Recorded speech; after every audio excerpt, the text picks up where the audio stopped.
క్రీస్తునందు ప్రియమైన Jesus army machine YouTube వీక్షకులందరికీ మన ప్రభువును రక్షకుడైన యేసుక్రీస్తు నామములో శుభవందనాలు తెలియజేస్తూ ఉన్నాను. దేవుడు మిమ్మల్ని ఆశీర్వదించి దీవించి తన నిత్యమైన కృపతో మిమ్మల్ని బలపరచునుగాక. ఈ యొక్క జీసస్ ఆర్మీ మిషన్ నిర్వహిస్తున్నటువంటి ఈ బైబిల్ స్టడీ అధ్యయనానికి మిమ్మల్ని అందరినీ కూడా ప్రేమతో ఆహ్వానిస్తూ ఉన్నాం. దాదాపుగా 2 వారాల నుంచి ఈ యొక్క బైబిల్ స్టడీ జరుగుతూ ఉంది. ఈ బైబిల్ స్టడీలో అనేక మంది పాలుపంపులు పొంది దీవించబడుతున్నారని నేను సంతోషిస్తూ ఉన్నాను.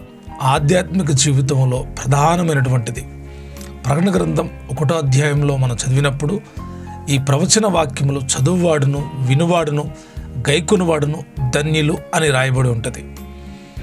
చదివేవాళ్ళు వినేవాళ్ళు అలాగే గైకునేవాళ్ళు ధన్యులు.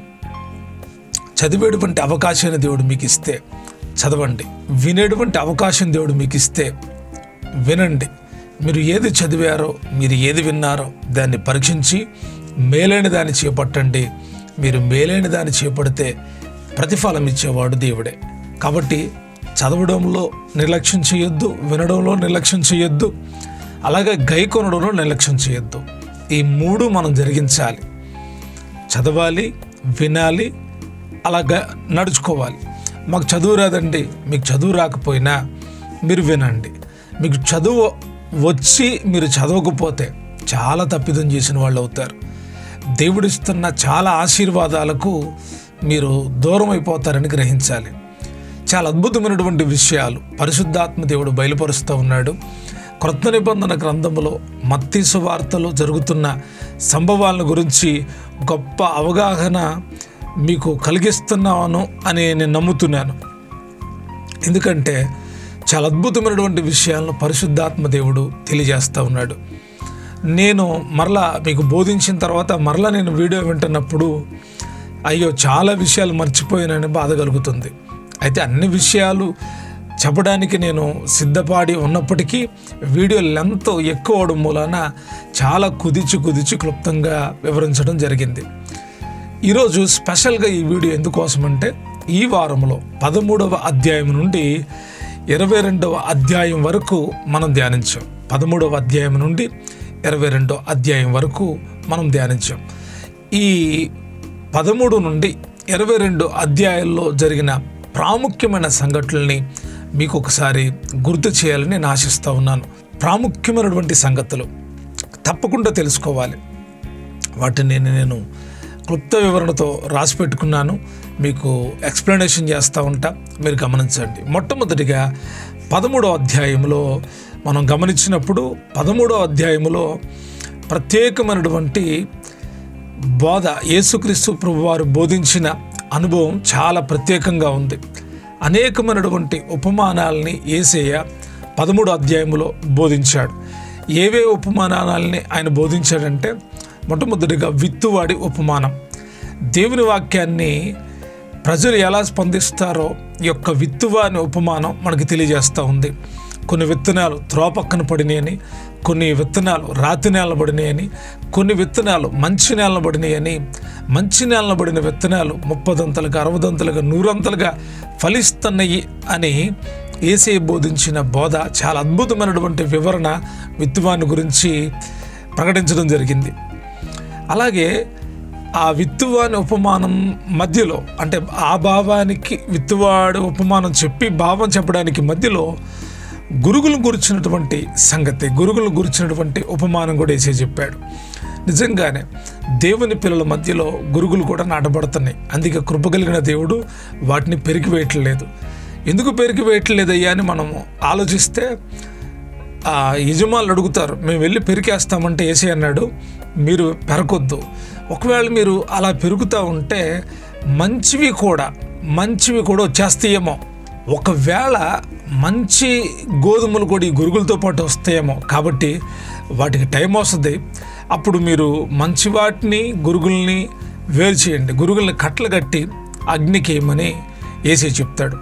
తరువాత ఆవగింజంత విశ్వాసం ఉంటే మీరు ఈ కొండ ఎత్తబడి సముద్రంలో పడమంటే పడిపోతుందని చెప్పి యేసయ్య శిష్యులను బలపరిచాడు. తరువాత ఆయన పులిసిన పిండి గురించి వారికి తెలియజేశాడు. ఏంటి ఆ పులిసిన పిండి అంటే శాస్త్రులు పరిసయ్యులు, సద్దుకయ్యులు, ప్రధాన యాజకులనే పులిసిన పిండిని గురించి జాగ్రత్త పడమని యేసయ్య తెలియజేశాడు. తర్వాత విలువైనటువంటి ముత్యంను గురించిన ఉపమానం. అతడు ఆ విలువైన ముత్యాలను కనుగొని తన ఆస్తినంతా అమ్మి ఆ ముత్యాలు కలిగిన ఆ పొలాన్ని కొనుక్కున్నాడు అని మనం చదువుతాం. చాలా అద్భుతమైనటువంటి త్యాగం. విలువైన దాన్ని ఈరోజు మీరు కనుగొంటే దాని కొరకు ఏదైనా మీరు విడిచిపెట్టగలరు. ఇది వాస్తవం. ఏదైనా మీరు విడిచిపెట్టేస్తారు. ఆ విలువైనది ఏంటంటే యేసయ్య ఇచ్చే రక్షణ, యేసయ్య ఇచ్చేటువంటి పరిశుద్ధాత్మ ఆధ్యాత్మిక జీవితాలకు చాలా విలువైంది. ఈ లోకంలో ధన విలువైంది, కానీ దేవుడి ఆత్మ ఇవ్వగలిగింది ధనం ఇవ్వలేదు. ధనంతో దేవుని వరాలను కొనలేం, ధనంతో దేవుని ఆత్మను కొనలేం, ధనంతో రక్షణను కొనలేం. ఈ విషయాన్ని గుర్తుపెట్టుకోండి. తర్వాత వల గురించి మంచి ఉపమానాన్ని యేసయ్య చెప్పారు. ఆ వలలో మంచివి చెడ్డవి అన్నీ పడినాయి అంట.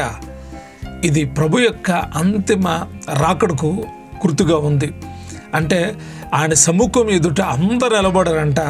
మంచివారే కానీ చెడ్డవారే కానీ అందరూ అక్కడ నిలబడాల్సిందే. ఎవ్వరు తప్పించుకోవడానికి వీలు లేదు. ఈ 13వ అధ్యాయంలో ఈ ప్రాముఖ్యమైన సంగతులు మనం గమనించవచ్చు. తర్వాత 14వ అధ్యాయంలో చాలా హైలైటెడ్ విషయాలు మీకు చెప్తున్నాను. 14వ అధ్యాయంలో బాప్టిజం ఇచ్చేటువంటి యోహాను గారు శిరచ్ఛేదనం చేయబడి చంపబడ్డాడు. తర్వాత ఈ యొక్క 14వ అధ్యాయంలో 5 రొట్టెలు 2 చిన్న చేపలు 5,000 మంది తిన్నారు. వారు తిని తృప్తి పొందగా 12 గంపలు ఎత్తారంట.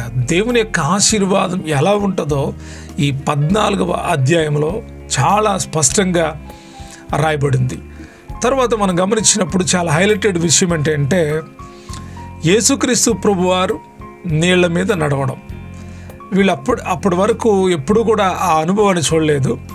యేసయ్య నీళ్ల మీద నడిచిన అనుభవాన్ని వారు చూశారు. వారు చూడడమే కాదు, వారిలో పేతురు అంటాడు, ప్రభా నీవే అయితే నేను కూడా నీళ్ల మీద నడుస్తాను అంటే యేసయ్య అన్నాడు, రా పేతురు అని పిలిచాడు. కానీ పేతురు నడిచాడు, కానీ గాలిని చూసి భయపడి మునిగిపోసాగాడు. చాలామంది ఆధ్యాత్మిక జీవితాలు మొదట ప్రారంభం బాగుంటాయి, తర్వాత గాలిని చూసి మునిగిపోయే అనుభవాలు. మీరు ఏ అనుభవంలో ఉన్నారో గుర్తుపెట్టుకోండి. ముందుగా నడుస్తున్నారా? యేసయ్య ముందున్నాడు కదా. సమస్యలు చాలా వస్తాయి, అద్భుతాలు చాలా జరుగుతాయి.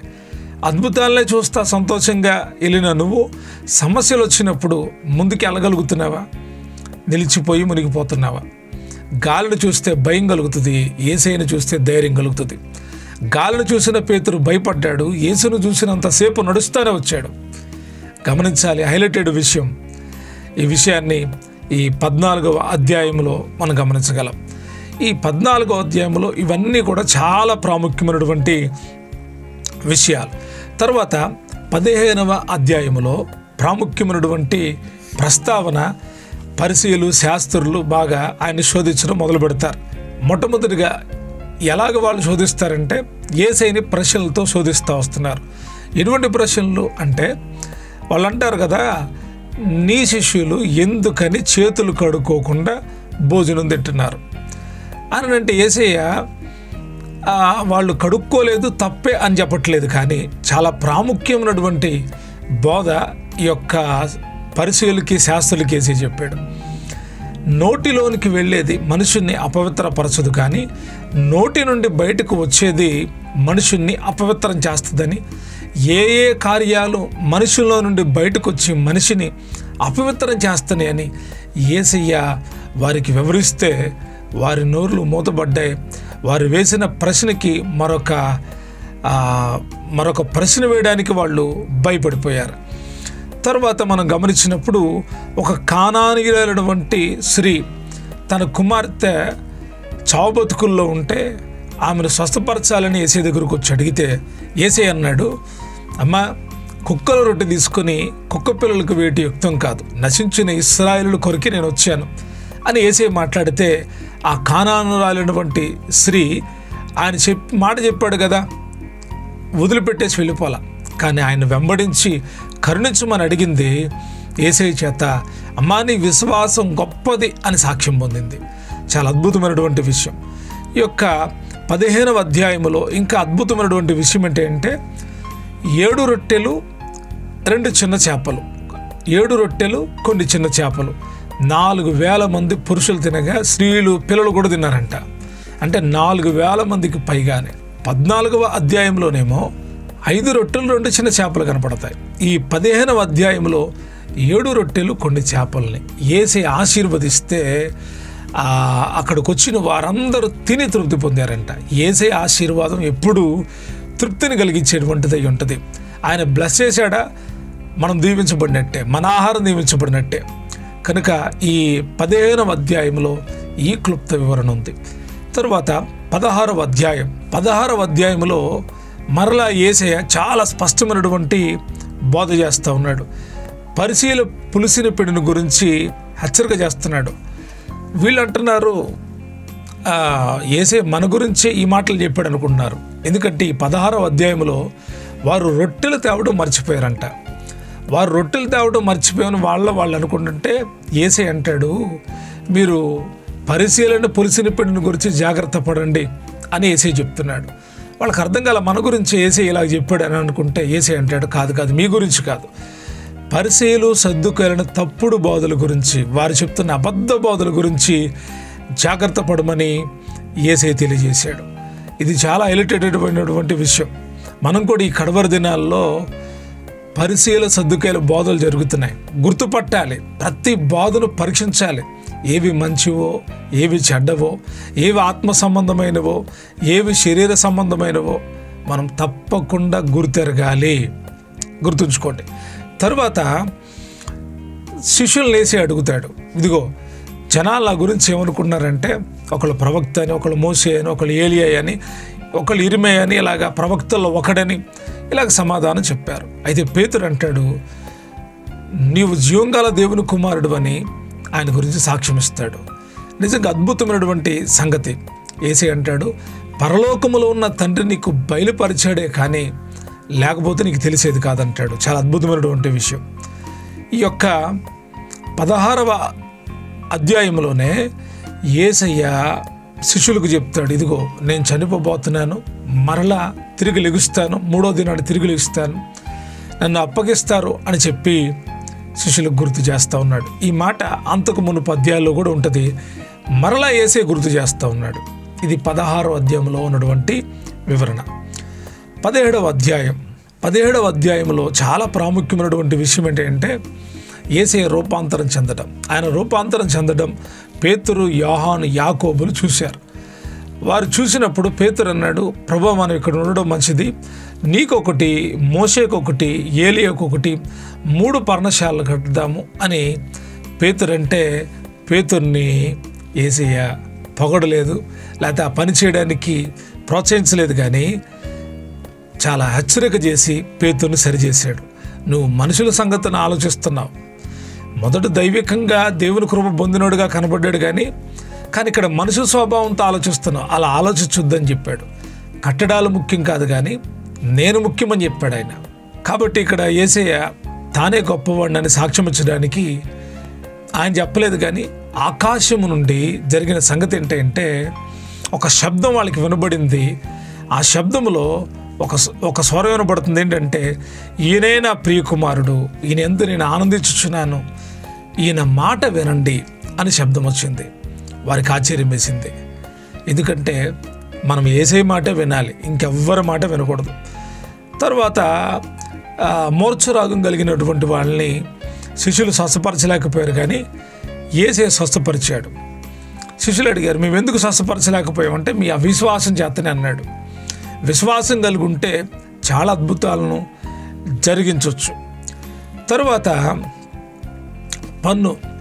దేవాలయపు పన్ను చెల్లించాలా వద్దా అని పరిశీలు వచ్చి, శాస్త్రులు వచ్చి ఆయన అడుగుతున్నారు. దేవాలయపు పన్ను చెల్లించాలా వద్దా అంటే చెల్లించమని అడిగినప్పుడు యేసయ్య అన్నాడు పేతురుతో, పేతురు వెళ్ళి గేలం వేసినప్పుడు ఒక చేప పడుతుంది, ఆ చేపలో షెకేలు ఉంటుంది, నీకు నాకు ఆ యొక్క పన్ను చెల్లించమని యేసయ్య చెప్తాడు. ఈ 17వ అధ్యాయంలో హైలైటెడ్ అయినటువంటి విషయాలు. 18వ అధ్యాయంలో ఎవరు గొప్పవాళ్ళు అనే ప్రశ్నలు వచ్చినాయి. అప్పుడు యేసయ్య అన్నాడు, ఓ చిన్న బిడ్డను చూపించి, ఈ చిన్న బిడ్డలాగా మీరు మారు మనసు పొందితే పరలోక రాజ్యంలో ఉంటారు. ఈ చిన్న బిడ్డలాగా మీరు తగ్గించుకుంటే మీరే గొప్పవాళ్ళు పరలోకంలో అన్నాడు. భూమి మీద గొప్పవాళ్ళంగా పిలువబడటం పెద్ద విషయమేం కాదు. మనం గొప్పవాళ్ళు అనిపించుకోవాలంటే కొన్ని టెక్నిక్స్ పాటిస్తే చాలు, గొప్పవాళ్ళం అయిపోతాం. మన దగ్గర కొంచెం ధనము, మాటకారుతనం, మాట నేర్పరితనం ఉంటే చాలు, గొప్పవాళ్ళం అయిపోతాం. 4 సోషల్ ప్రోగ్రామ్స్ చేస్తే చాలు, గొప్పవాళ్ళం అయిపోతాం. కానీ పరలోకంలో గొప్పవాళ్ళు కావాలంటే మారు మనసు పొందాలి, పసిబిడ్డల లాంటి మార్పు రావాలి, తగ్గింపు కలిగినటువంటి వాళ్ళకు మాత్రమే పరలోక రాజ్యంలో ఉండేటువంటి భాగ్యం. తగ్గింపు కలిగిన వాళ్ళు పరలోక రాజ్యంలో గొప్పవాళ్ళు అంట. చాలా అద్భుతమైనటువంటి విషయం యేసయ్య చెప్పాడు. తర్వాత తప్పిపోయిన గొర్రె గురించి తెలియజేశాడు.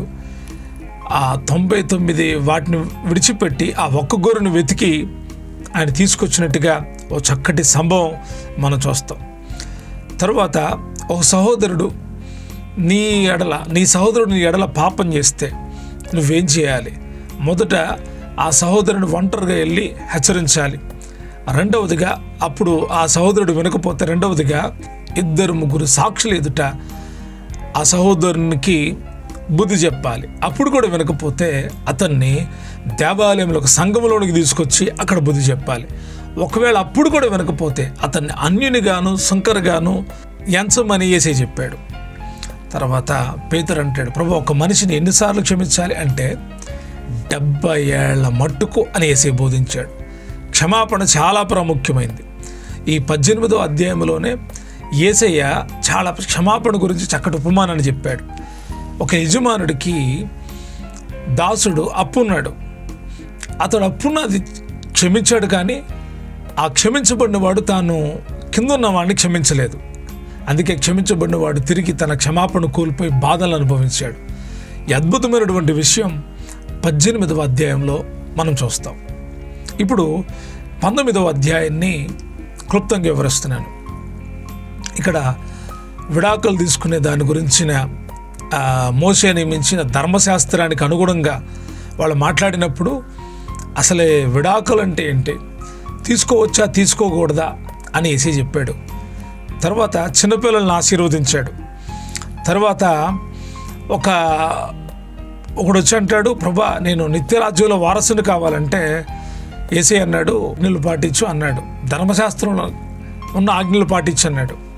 అతను అన్నాడు, నేను చిన్నప్పటి నుంచి ఆజ్ఞలు పాటిస్తున్నానయ్యా అంటే యేసయ్య అన్నాడు, నీ ఆస్తి అమ్మి పేదలకు ఇచ్చి నన్ను వెంబడించమన్నాడు. కానీ అతను ఆ మాటకి వ్యసనపడి వెళ్ళిపోయాడంట. ఈ సంగతులన్నీ కూడా యొక్క 19వ అధ్యాయంలో ఉన్నాయి. 20వ అధ్యాయంలో పనికి పిలువబడిన వాళ్ళు ఉన్నారు. వారు ఉదయకాలాన్ని పిలువబడ్డారు, 9 గంటలకు పిలువబడ్డారు, 12 గంటలకి, 3 గంటలకి, 5 గంటలకి, ఇలాగా రకరకాల విభిన్న సమయాల్లో పిలువబడ్డారు. అయితే వారందరికీ జీతము ఒకటే ఇవ్వబడింది. ఈ ఉపమానం మనకు చాలా లోతైన విషయాలు తెలియజేస్తుంది. ప్రయాస ఎవడబడినా ప్రతిఫలం ఇచ్చేవాడు దేవుడు. నువ్వు ముందు తరానికి చేసావు కాబట్టి నీకెక్కువ కూలి, నేను వచ్చే ముందే చేసావు కాబట్టి నీకు తక్కువ కూలి ఉండదు. ఆయన సమానంగా కూలిచ్చేటువంటి గొప్ప యజమానుడై ఉన్నాడు. తరువాత యేసుక్రీస్తు ప్రభువారు మనము గత అధ్యాయాలు చూసినప్పుడు తన మరణం గురించి, పునరుద్ధానం గురించి మాట్లాడాడు. మరలా ఈ అధ్యాయంలో మరలా మాట్లాడతాడు. ఇది 3వసారి. తర్వాత ఈ యొక్క 20వ అధ్యాయంలో జబదయి కుమారుల తల్లి వచ్చి అంటది, అయ్యా ఇదిగో నా కుమారుల్లో ఒకరిని, యాకోబు యోహానులు అతని జబదయి కుమారుని యొక్క పిల్లలు, వారిని కుడివైపు ఒకళ్ళని ఎడవైపు ఒకళ్ళని కూర్చొని పెట్టుకోయ్యా అని చెప్తే యేసయ్య అంటాడు, నాది నా వశంలో లేదు అని అంటాడు. వీళ్ళు కూడా యేసయ్య మమ్మల్ని నా వశంలో లేదు, అది తండ్రి వశంలో ఉందని యేసయ్య చెప్తాడు. ఈ 20వ అధ్యాయంలో ఇంకా అద్భుతమైనటువంటి విషయం ఏంటంటే 2 గుడ్డివారు స్వస్థపరచబడ్డారు. ఇదంతా కూడా 20వ అధ్యాయంలో ఉన్నటువంటి వివరణ. 21వ అధ్యాయంలో మనకు తెలుసు, ఆయన యెరూషలేముకు వెళ్ళాడు. గాడిద పైన వెళ్తున్నప్పుడు హోసన్నా హోసన్నా అని పలికారు. తర్వాత దినాన ఆయన మరలా ఆలయాన్ని శుద్ధి చేయడం, అక్కడున్న వ్యాపారులందరినీ తోలివేసి నా మందిరము సమస్త జనులకు ప్రార్థనా మందిరం అని చెప్పడం. అదే సందర్భంలో ఆయన శపించినప్పుడు అంజూరపు చెట్టు ఎండిపోవడం, దాన్ని చూసి శిష్యులు యేసుని అడిగినప్పుడు ఆయన చెప్పాడు, మీ లోపల విశ్వాసం ఎంత పవర్ఫుల్గా ఉండాలని చెప్పడం. చాలా అద్భుతమైనటువంటి సంగతులు ఈ 21వ అధ్యాయంలో మనం చదువుతాం. అంతేకాదు ప్రధాన యాజకులు పెద్దలు కూడా వారు ప్రశ్నించినప్పుడు యేసే వాళ్ళకి సమాధానం చెప్తా వచ్చాడు. అద్భుతమైనటువంటి సమాధానాలు యేసే చెప్పాడు. తర్వాత 22వ అధ్యాయంలో పరలోక విందును గురించిన ఉపమానం. కొందరికి మాత్రమే ఆ కృప దొరికింది. పిలువబడిన వాళ్ళందరికీ ఆ కృప దొరకలా. చాలామంది పిలువబడ్డారు, పిలువబడిన వాళ్ళు రాలేదు. అందుకే యేసయ్య ఏర్పరచబడిన వారికి ఆ విందునిచ్చాడు. మనం కూడా మన ఆధ్యాత్మిక జీవితాల్లో చాలా జాగ్రత్తగా మనం పరిశీలన చేసుకోవాలి. ఈ 22వ అధ్యాయంలో పునరుద్ధానాన్ని గురించినటువంటి అద్భుతమైన విషయాలు యేసే చెప్పాడు. మరి ప్రాముఖ్యమైన విషయం ఏంటంటే ఆయన చెప్పిన విషయం, ధర్మశాస్త్రంలో ప్రధానమైన ఆజ్ఞ ఏదంటే యేసే చెప్పాడు, ప్రేమ. మొట్టమొదటిగా నీ పూర్ణ హృదయంతో, నీ పూర్ణ ఆత్మతో, నీ పూర్ణ మనసుతో నీ ప్రభువుని ప్రేమించు. రెండవది, నిన్ను వలె నీ పొరుగు వారిని ప్రేమించు అని చాలా హైలైటెడ్ అయినటువంటి విషయం యేసే చెప్పాడు. ప్రియదేవుని బిడ్డలారా, ఇప్పటి వరకు నేను చాలా క్లుప్తంగా ఈ వారమంతా జరిగిన సంగతిని క్లుప్తంగా మీకు వివరించా. ఎందుకు ఈ వివరణ అంటే హృదయంలో గుర్తుండాలి, జ్ఞాపకం ఉండాలి. చాలామంది ఆసక్తి ఎక్కువ దేవుని పని చేయాలని. నేను ఒక్క మాట చెప్తాను, నేర్చుకోకుండా ఏ పని చేయకండి. తెలుసుకొని మాట్లాడండి, తెలిసి తెలియక మాట్లాడకండి. మీకు దేవుడు అనుగ్రహించే జ్ఞానాన్ని, ప్రత్యక్షతను మీరు పొందుకోండి. మీరు దేవుని వాక్యాన్ని నేర్చుకొని మీరు మాట్లాడడం మొదలు పెడితే బలమైన కార్యాలు దేవుడు మీ ద్వారా జరిగిస్తాడు. నేర్చుకోవడానికి నేటి కాలంలో ఆసక్తి కనిపించట్లేదు. చాలామంది అవకాశం దొరికితే ఏదో ఒక మాట మాట్లాడేద్దాం దేవుడి గురించి అనే ఆలోచనలో ఉన్నారు. దేవుడి గురించి నీకు స్పష్టంగా తెలిస్తే నువ్వు మాట్లాడే ప్రతి మాటలో యేసే కనపరచబడతాడు. నువ్వు ఎవరితో మాట్లాడుతున్నావో వారి జీవితాలు మారతాయి. ఎందుకు ఈ ప్రయాస అంటే మీరందరూ వాక్యాన్ని నేర్చుకోండి. వాక్య జ్ఞానం మీలోకి రానివ్వండి. లోకవార్తలు చాలా వినపడతాయి, కానీ దేవుని వాక్యము కొంచెమే వినపడుతుంది. పరిశుద్ధాత్ముడిస్తున్నటువంటి ఆలోచనలు కావాలి, పరిశుద్ధాత్ముడిస్తున్నటువంటి మాటలు హృదయంలో ఉండాలి. కాబట్టి గుండెల్లో గుర్తుపెట్టుకోండి, పరిశుద్ధాత్మ ఆలోచన మీరు కలిగి ఉండండి. ప్రియదేవుని బిడ్డలారా, మీకు ఒక చిన్న మనవి, ఇంకా మీరు ఈ వారమంతా వాక్యాలు వినకపోతే ఈరోజైనా మరలా ప్రారంభించండి. ఈ వారంలో జరిగిన విషయాలన్నీ మరొకసారి మీకు సమయం దొరికినప్పుడల్లా విని మీరు దేవుని వాక్యాన్ని అర్థం చేసుకోవాలని ప్రభుపేట కోరుకుంటూ ఉన్నాను. ఇంకెవరైనా ఛానల్ సబ్స్క్రైబ్ చేయకపోతే సబ్స్క్రైబ్ చేయండి, లైక్ చేయకపోతే లైక్ చేయండి. మీరు చాలా వీడియోలు చూసారు, లైక్ చేయలేదేమో, లైక్ చేయండి, షేర్ చేయండి, ఇతరులు పురుకొల్పండి. Thank you, God bless you. మీరు వినండి, ఇతరులకు షేర్ చేయండి. దేవుని కృప మనందరికీ తోడయండి, నడిపించునుగాక. మరలా తిరిగి ఈ యొక్క 23వ అధ్యాయం నుండి, సోమవారం నుండి మనం నేర్చుకోబోతూ ఉన్నాం. ఆసక్తి కలిగి ఈ బైబిల్ అధ్యయనాల్లో పాల్గొనండి. దేవుని ఆశీర్వాదాలు పొందుకోండి. దేవుడు కృపనిచ్చి మిమ్మల్ని అందరినీ నడిపించునుగాక. Amen. Thank you, God bless you.